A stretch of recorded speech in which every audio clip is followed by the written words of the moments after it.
Czy 22 stycznia to za wcześnie na sianie kapusty? W przypadku pak choi to idealny moment, by wygrać wyścig z naturą. Ta roślina kocha chłód, a gdy tylko poczuje mocniejsze kwietniowe słońce, zamiast w dorodne główki ucieknie nam w kwiaty. Dzisiaj na kanale Ogrodis M pokażę Wam mój sposób na wczesną uprawę. Od styczniowego siewu, przez pikowanie i hartowanie, aż po sadzenie w gruncie. Zobaczcie, jak prowadzić tę kapustę, by cieszyć się zbiorem, zanim inni w ogóle pomyślą o warzywniku.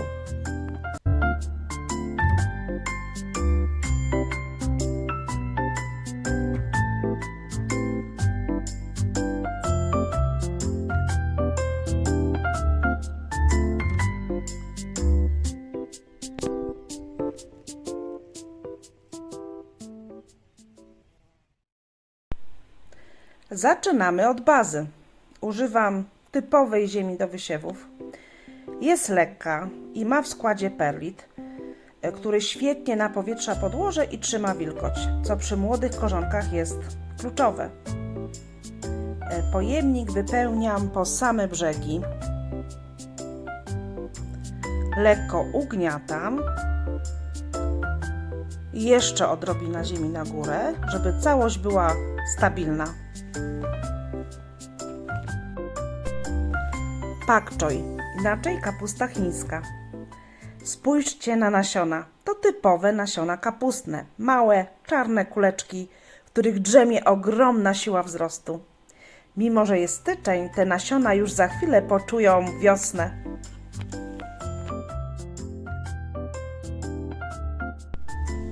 Patyczkiem robię płytkie dołki na około 0,5 do 1 cm. Zachowuję odstęp mniej więcej 3 cm.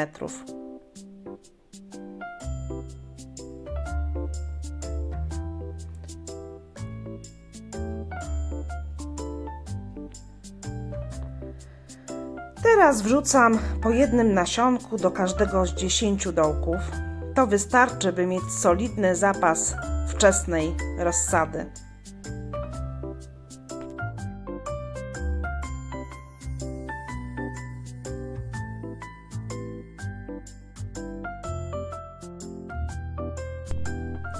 Delikatnie przysypuję nasiona ziemią i na koniec najważniejsze. Pierwsze podlewanie. Używam opryskiwacza, żeby silny strumień wody nie wypukał nasion z dołków. Teraz pojemnik trafia w ciepłe miejsce i czekamy na pierwsze wschody. Mamy 7 lutego. Od siewu minęły ponad 2 tygodnie. W tym zimowym czasie słońce jest jak na lekarstwo, więc pak choi schodzi powoli. Dopiero teraz widzimy pierwsze nieśmiałe zielone listki. 10 dni później, 17 lutego, sadzonki są już wyraźnie mocniejsze. Zaczynają wypuszczać pierwsze liście właściwe. To kluczowy moment. Roślina buduje teraz system korzeniowy, przygotowując się do przeprowadzki. 24 lutego. Czas na pikowanie. Choć pak choi nie zawsze lubi przesadzanie, w tej fazie poradzi sobie świetnie, jeśli zrobimy to ostrożnie. Tym razem używam typowej ziemi do rozsad, już bez dodatku perlitu.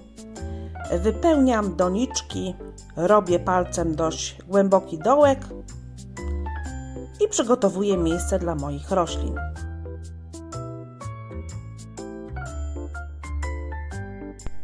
Najważniejsza zasada przy pikowaniu pak choi: staramy się nie uszkodzić delikatnych korzonków. Podważam każdą sadzonkę, tak by wyciągnąć ją razem z całą bryłą ziemi. To gwarantuje, że roślina nawet nie poczuje przeprowadzki.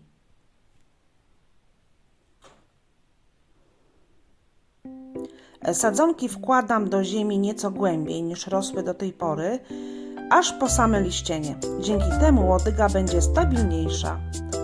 Lekko dociskam ziemię wokół i gotowe.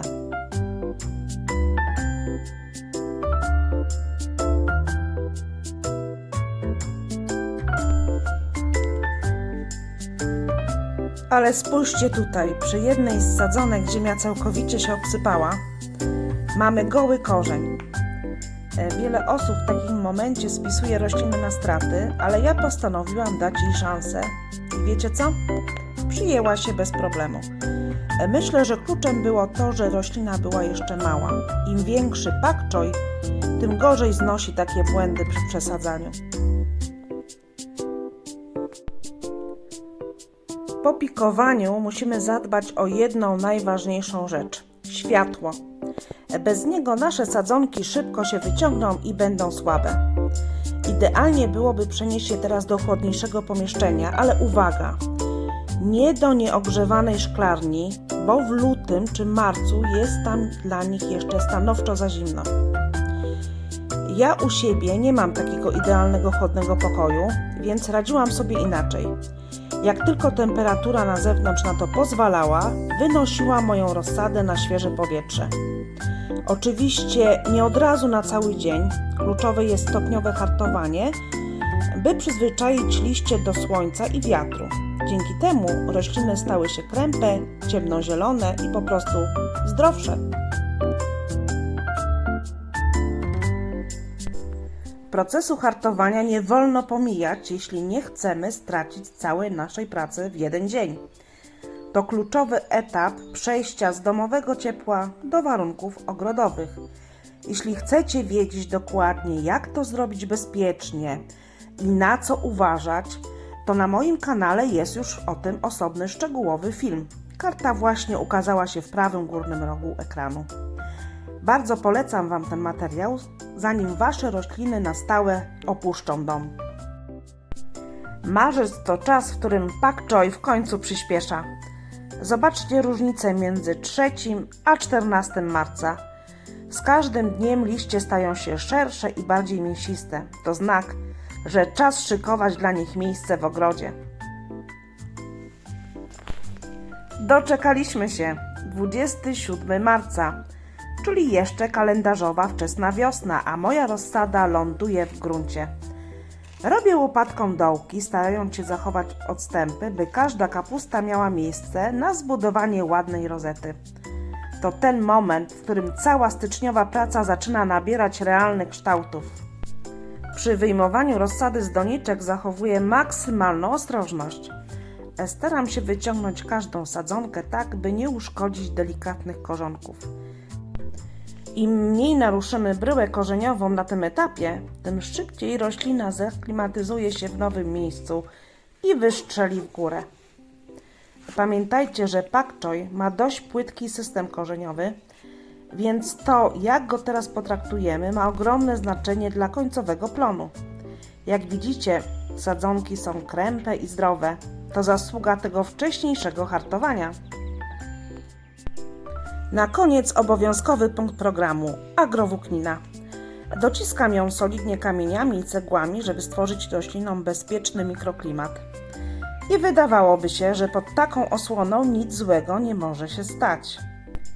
I rzeczywiście, już następnego dnia, 28 marca, sadzonki wyglądają naprawdę ładnie. Nie widać po nich żadnego stresu związanego z przesadzaniem. Są jędrne, zielone i widać, że od razu zaczęły współpracować z nowym podłożem. W tym momencie byłam pewna, że najtrudniejsze już za mną. Przykryłam je starannie, by chronić ten sukces przed chłodem i nieproszonymi gośćmi. Byłam spokojna, bo pod taką osłoną pak choi powinien rozwijać się idealnie. Niestety, ogrodnictwo uczy pokory. Kiedy po pewnym czasie zajrzałam pod spód, przeżyłam mały szok. Mimo szczelnej zapory z włókniny, pchełki ziemne urządziły sobie tutaj prawdziwą ucztę. Zobaczcie, te dziurki to dowód na to, że natura zawsze znajdzie jakąś szczelinę. Czy te dziurki oznaczają koniec uprawy? Oczywiście, że nie. Pak choi wciąż rośnie, a ja przypominam sobie, dlaczego w przyszłym roku zacznę walkę z pchełkami jeszcze wcześniej. A jak to wyglądało u mnie w poprzednich latach? Spójrzcie na te okazy.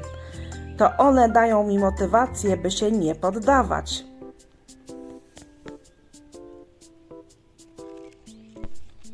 Widok tych dziurek może zniechęcić, ale dla mnie był to sygnał do działania. Szczerze mówiąc, to właśnie ta sytuacja zainspirowała mnie w zeszłym roku do nagrania osobnego filmu o tym, jak skutecznie poradzić sobie z pchełkami ziemnymi.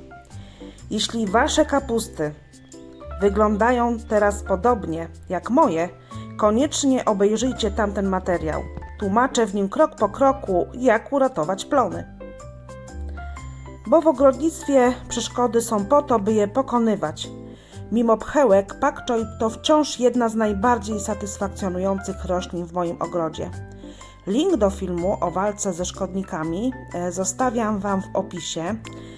Karta ukazała też się teraz w prawym górnym rogu. Nie poddawajcie się i walczcie o swoje warzywa. I na koniec jeszcze jedna bardzo ważna rada.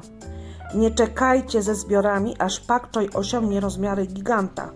Ta kapusta rośnie błyskawicznie i równie szybko potrafi wybić wpędy kwiatowe, szczególnie gdy poczuje pierwsze mocniejsze słońce. Wtedy traci swoje walory smakowe. Ja zbieram ją często w fazie baby lub gdy tylko uformują ładną, zgrabną główkę. Lepiej cieszyć się delikatnym smakiem nieco wcześniej, niż spóźnić się o jeden dzień. Dajcie znać w komentarzach, czy Wy też zdecydowaliście się w tym roku na tak wczesny siew pak choi i jak radzicie sobie z pchełkami. Mam nadzieję, że moje dzisiejsze wskazówki pomogą Wam wyhodować własne zdrowe plony. Jeśli filmik Wam się spodobał, zostawcie łapkę w górę i subskrybujcie kanał, żeby nie przegapić kolejnych relacji z mojego ogrodu.